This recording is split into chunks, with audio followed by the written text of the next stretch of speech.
L'État du Gabon devient un acteur clé dans l'exploitation de ses ressources minières avec des droits de participation dans le capital de chaque société. C'est ce que stipule le nouveau code minier qui a été adopté et publié dans le journal officiel le 29 mai 2015. Il permet à l'État d'obtenir désormais 10% sur tous les projets et cela gratuitement.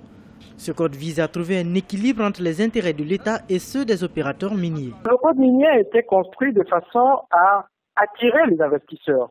Donc le fait que l'État dispose désormais de 10%, c'est quelque chose que l'on observe dans la plupart des pays miniers.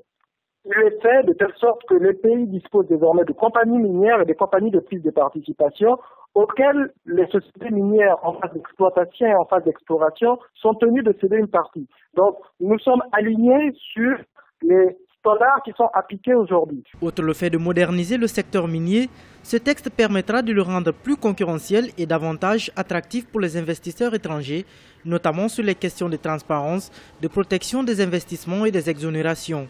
Il prend également en compte l'implication beaucoup plus active des entreprises minières dans l'amélioration des conditions de vie des populations vivant dans leur zone d'activité ainsi que la préservation des écosystèmes. Ça va dans le sens de la consolidation des ressources que l'État tire du secteur minier, d'une part, et ça va aussi dans l'élargissement de l'assiette de participation de l'État dans le secteur.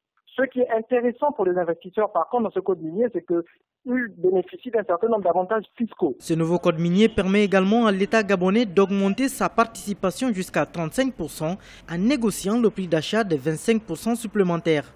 Il contient une disposition qui concerne l'encadrement des exploitants traditionnels à travers la délivrance d'une carte d'exploitation artisanale dite carte expert.